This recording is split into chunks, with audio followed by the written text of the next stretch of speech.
walk with me here. This may be a hot take. Not about a brand, but about the landscape of creators within sneaker YouTube and viewers. That would be you. I think you all have reached a level of fatigue with creators crying wolf, aka Sneaker of the Year, so often that now you guys are really pushing back when you feel as if they are overhyping a pair and the value just isn't there for you. You just don't see it. You don't see the vision. The math is not mathing for you as it should. And we talk about the mathing very often on this channel. Okay, we do. I love to joke about that.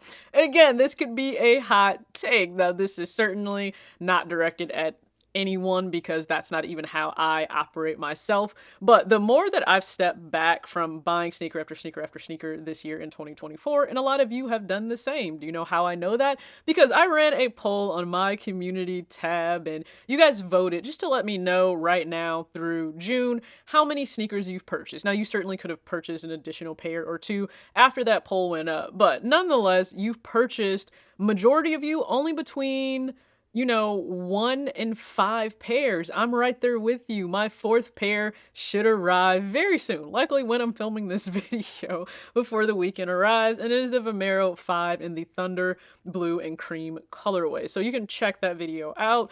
And again, we're buying less. So in my intention to buy less pairs as I really just start to pare down my collection overall in 2024, I'm observing a little bit more. I think you learn a lot by just observing and reading comments. You're listening. You're really gathering feedback of how viewers feel because they are consumers and they really are, I guess, your consumer or customer in a way because you're trying to gain their attention. And so, yes, they are interested in what you have to say, but what you have to say should certainly make sense to them. And if it doesn't, listen, I've had my fair share of people viewing and commenting that they don't vibe with what I have to say. I'm not after every single sneaker people are telling you is a must-have that my peers are saying don't sleep on. That's just not me. And I understand that that rubs some people the wrong way. I've provided a series of rants on here that you can check out, and a lot of you agreed and you laughed as well in the comment section. I went off on a few of them, but the point is everyone won't agree. In terms of you or just a viewer, it doesn't matter, okay? You won't always agree or see eye to eye with the creator you're watching, but what I've noticed just this year with 2 specific sneakers, okay? With the Nike SB Dunk Low Futura and the recently dropped Jordan 3 Nina Chanel Bicoastal and Malachite. This is what I've noticed. You guys are calling cap on either the quality, people saying it's sneaker of the year, that this was, these were must-have pairs. And quite often you guys don't always do that, right? Some of you will, but I think a lot of times the general consensus, there's just this excitement for it. And again, this could be a hot take, but I'm seeing more of you say, no, you're not buying and you're not for it. And I think in reality, in reference to those 2 pairs, okay, so these are both collaborations. Some of you may have long-standing support or respect for these designers and brands that have now come together with either Nike or with Jordan, and they're both artistic based. So naturally, their shoes have canvas on them. Not an expensive material to put on a shoe. Yet you're paying more for that shoe, right? A lot of you have pointed that out, that for what you're paying for the Nike SB Dunk Low or what you're paying for that Jordan 3 with it predominantly being canvas. Remember, if you look at the quarter panels or you look at the overlays for the SB Dunk Low, it's canvas. If you look at the Nina Chanel 3, it's mostly canvas. There is some suede present. The sock liner is leather. I don't know how that's going to fare with you in the summer. It can get really hot. Trust me, I have shoes that have leather interiors and they're not worn right now, okay? I'm possibly about to get rid of that women's Jordan 12 because I definitely don't wear it in the spring or the summer, and I didn't really wear it in the fall or the winter, so I'm trying to justify why on earth am I keeping that shoe. I digress. But with that shoe, it's mostly canvas. So people seeing this $225 price point, and then they're seeing creatives and brands and retailers and everyone, right, hype it up and hype it up and hype it up. And I think creators will always take the brunt of that because we're looked at as kind of the the voice and the influencers, and my goodness, like, let me just say this. I am flattered and really humbled if you guys are ever influenced by maybe my thoughts or how I choose to style a shoe. I'm influenced by people too. I really am, whether it be friends or just random creators that don't know I exist. In no way should that be the sole reason or definitive reason of why you buy a shoe. You need to really want the shoe, love the shoe, it have practicality and functionality in your life, and have a place in your budget, okay? Don't ever go broke buying a shoe just because I happen to like it and want it. My finances are in order. I want yours to be in order with any shoe you buy, and I want you to really know that you're going to wear that shoe. I really do. That's just like a message from me to you.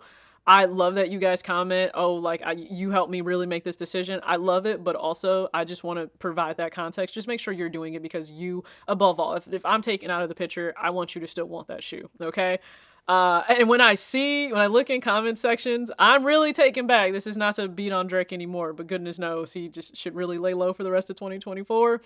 I really do have that thought, like Kendrick Lamar, shape the stories how you want, you know, hey Drake, they're not slow, you know. You guys aren't slow. I think you are understanding also that maybe it's a little bit of a red flag when you guys hear Sneaker of the Year cried release after release after release after release. Because you hear it so often, it's starting to probably lose a lot of its luster. How is everything a Sneaker of the Year?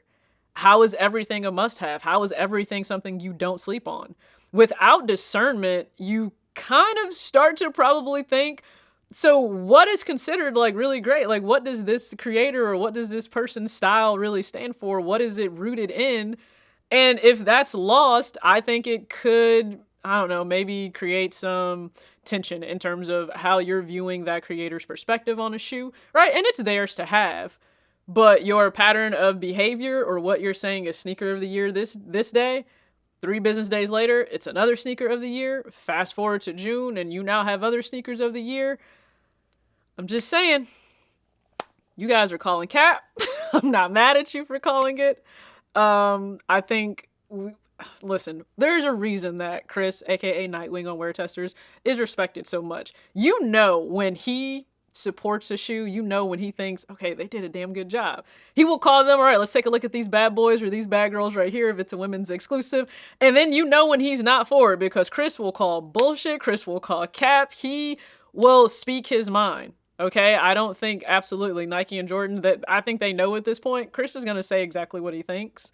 And I think his voice also resonates with the consumer or the viewer because it doesn't feel as if it has any undertones of wanting to just kind of pander to the brand. He talks about the brand pandering to something that doesn't really seem genuine to the consumers that have always been around for them. We have witnessed a lot of consumers come in and they only care about resale. And if at any point you as a creator who says that you're in this just for the love of sneakers, if at any point I think it appears as if you're pandering just to the resale cost of a shoe or a shoe holding value or that it should be Sneaker of the Year because of the resale value or the hype only on its own, again, they're not dumb. You guys are calling it out. I'm not mad at it at all. I'm not. So please share your thoughts below. With these 2 sneakers, did you feel that they were overhyped? Do you feel that with the brands choosing to use canvas over full suede or leather, does that take away from the value of the shoe for what they're asking? It's a collaboration. They're naturally going to want more money for it. And then as a consumer, it is going to be on you to make the decision. Do I buy this shoe? Do I not? Do I see the value? Do I not? And I think in terms of Sneaker of the Year, I think it has been watered down because it's just thrown out so much for so many pairs. That just wanted to get that off my chest today. Share my thoughts with you. Please be sure again to go ahead and comment below. Always appreciate you guys chiming in. And check out my recent video because one of you left an amazing comment and a question. If I'm in a zombie apocalypse, I can only grab 2 sneakers. Which 2 do I grab? Just check that video out. And very soon I will have a video to follow up on Sneakernomics and Elliot Page on what shoes am I really wearing on a consistent basis. I'll share that soon. As always, act your age, not your shoe size. Peace.